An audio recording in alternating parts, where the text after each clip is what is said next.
conference you guys together. Awesome, man. Thanks, Eric. Hey, Don, you there? Yeah. Cyrus, you there? Yep. Cool, that's my phone making the crappy noise. Drop them off so you guys can hear each other. Cool, thanks, man. Hey, Cyrus, what's up? Not much. How you doing, man? Good, man. You guys are doing good, huh?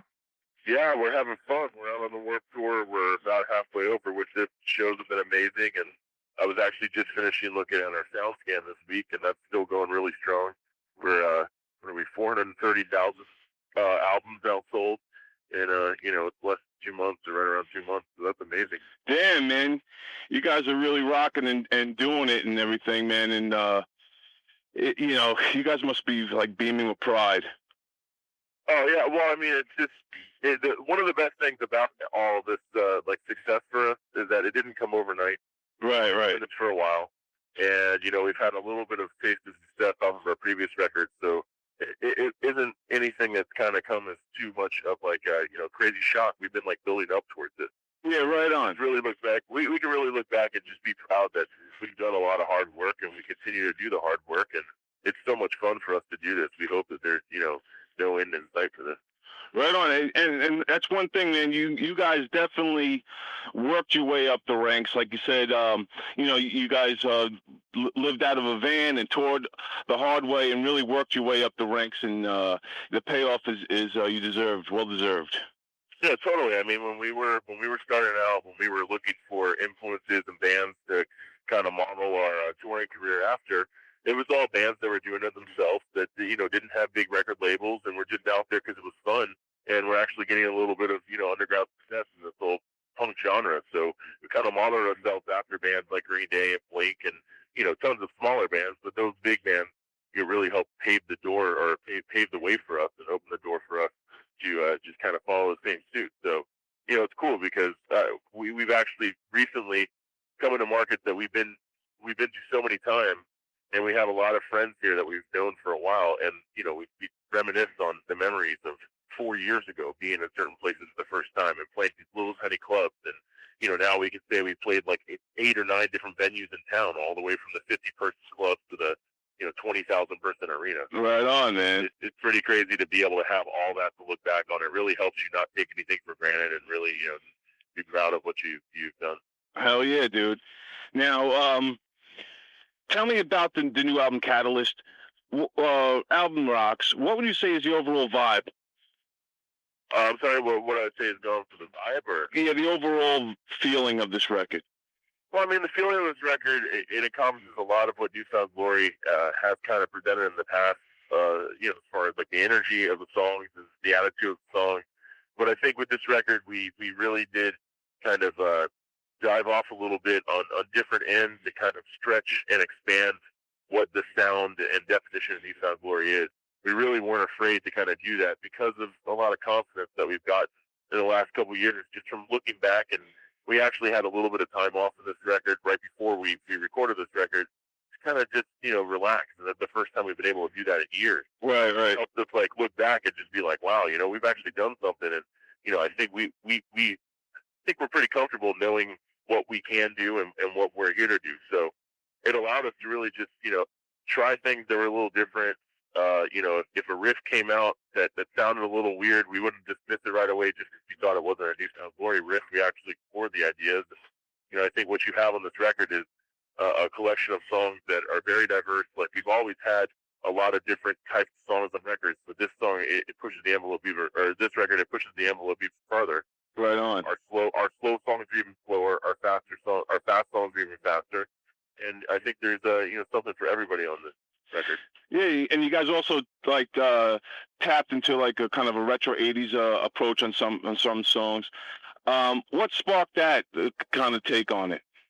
Well, like I said, we kind of treated this record as every riff or every song, every idea was kind of its own entity, and we wanted to fully explore them. So with the 80s vibe, it's actually pointing to this song called Failure's Not Flattering that's on the record. Right. And, when we started to record that song, when we started to write that song, we immediately, it was first a guitar lead, but it's now a keyboard, synthesizer lead. And right. The lead was in that song very early on, and we just knew, or a lead very like that. And we knew that the song was going to kind of have an 80s feel. Like I said, we just wanted to do it as explore that idea as far as we could. So we took it to the production level, and when I recorded my drums, we were in a small isolation booth. The drums very padded up like they used to do. A lot of the guitars and the guitar amp sounds used were very reminiscent of the 80s.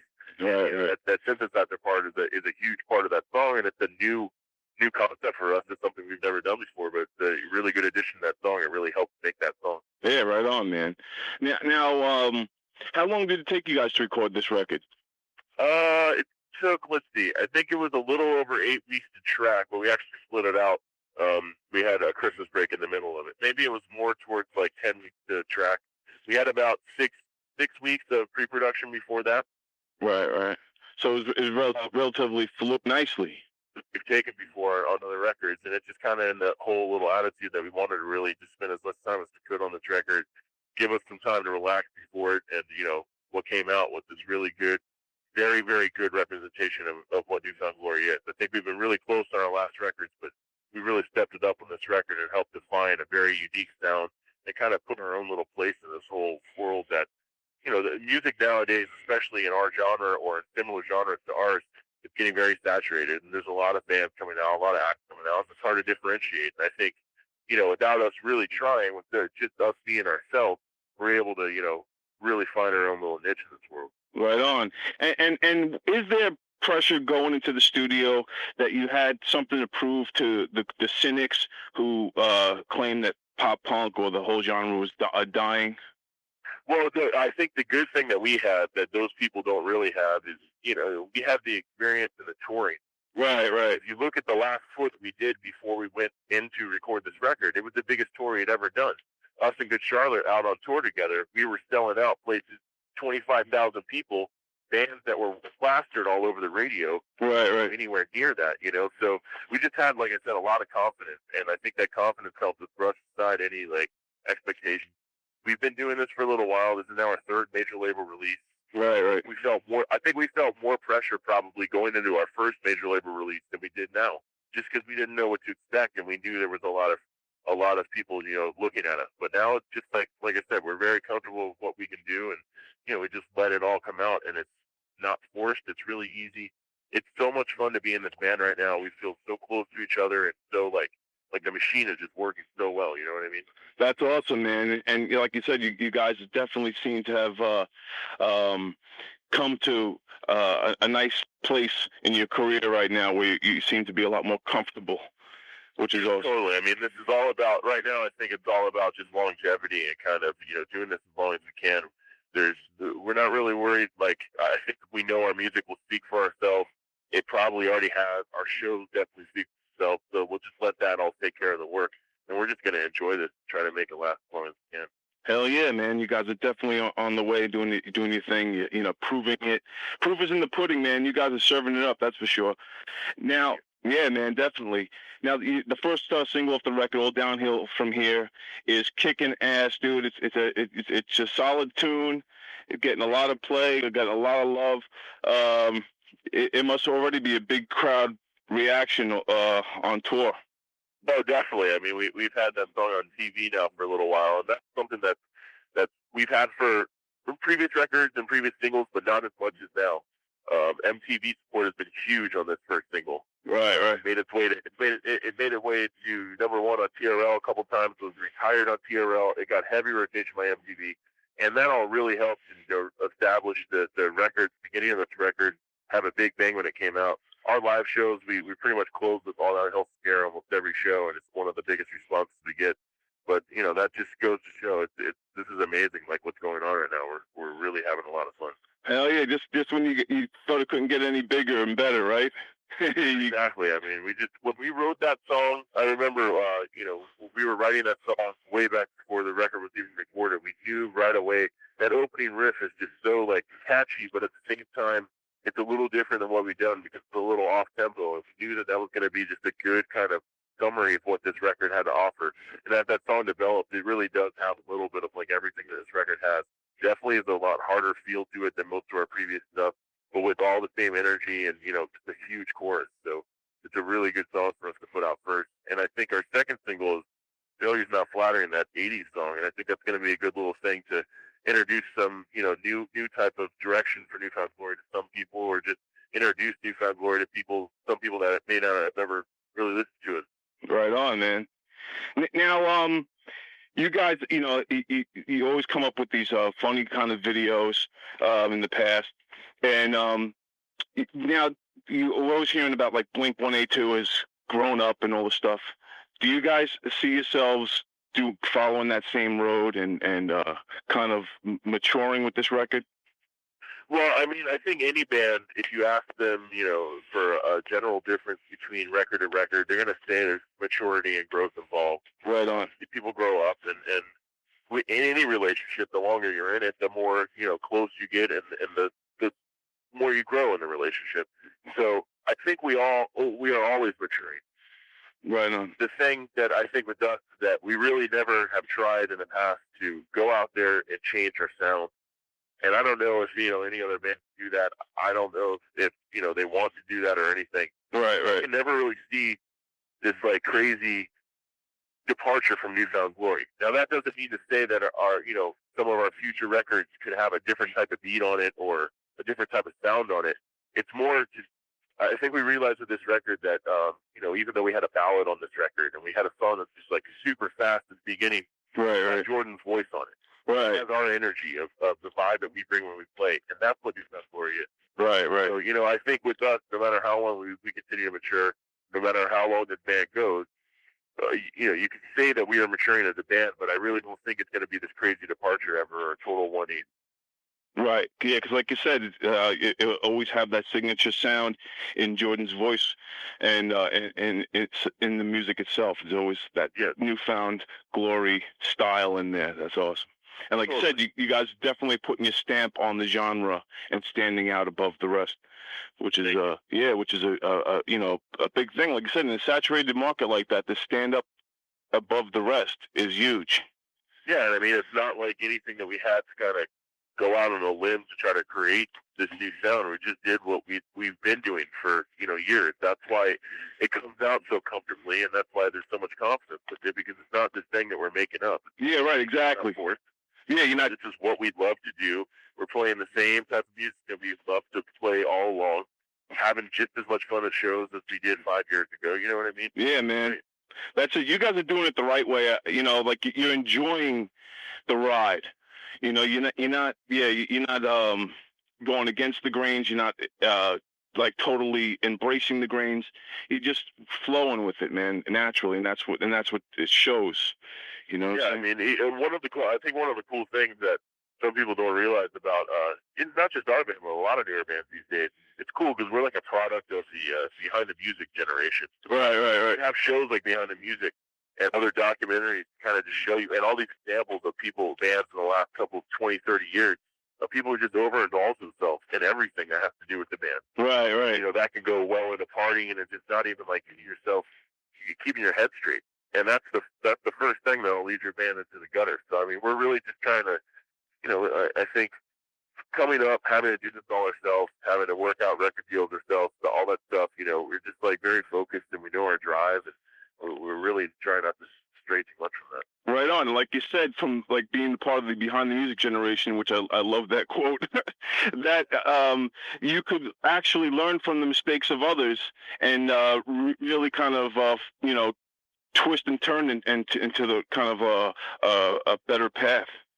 Yeah, totally. I mean, it's good that it's unfortunate that there has been past instances where people just have lost it all or just had a bad ending to all this. So we're really going to try to, if anything, just learn from all that stuff. Right on, man. That's awesome.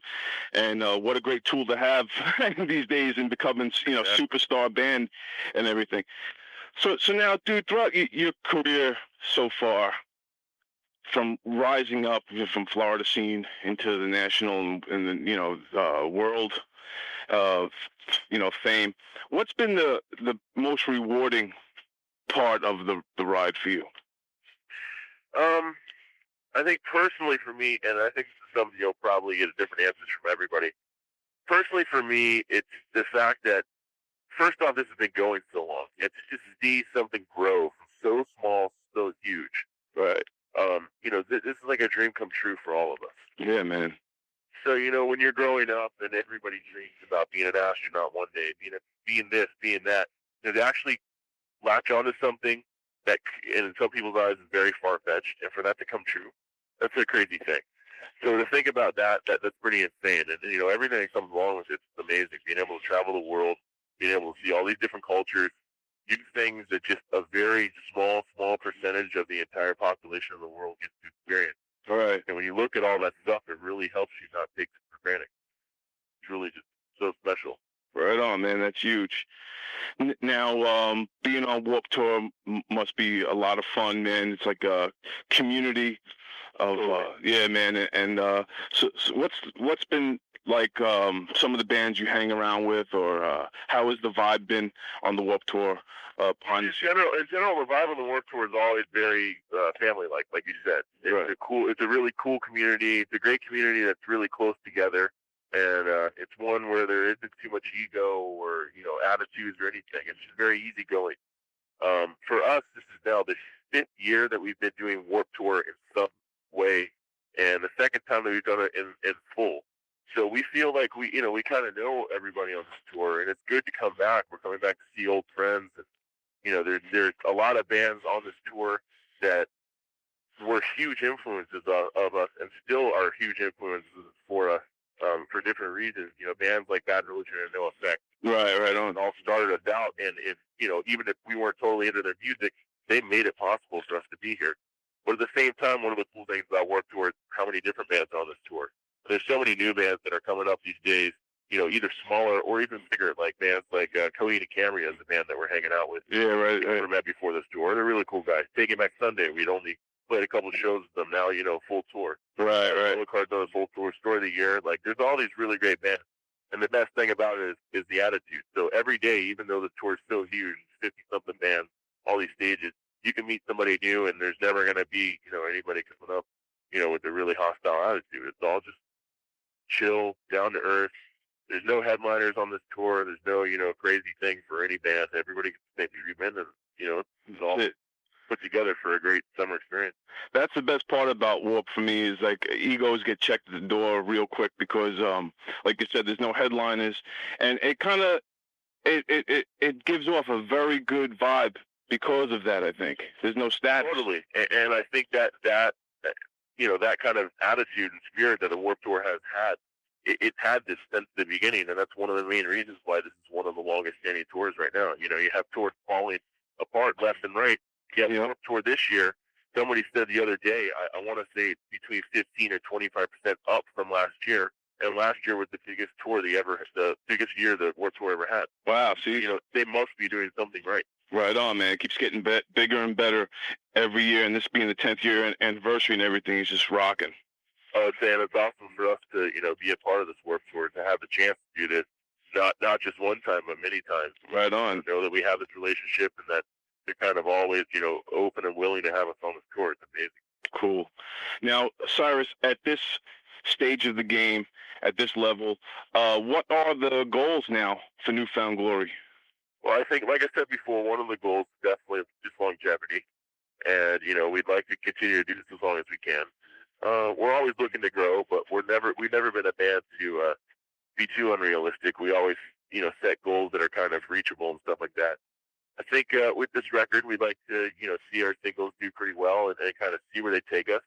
We have a tour coming up in the fall with Green Day, which was one of our goals for the longest time. Right on, it's going to be awesome. That's now attainable. So, it's really good. We just have a lot of good things set up for us. We're on our first tour, I guess, for this record. So we have a lot of touring left for this record, and we just like to see, where it can go. Hopefully we can go to some countries we haven't been to before.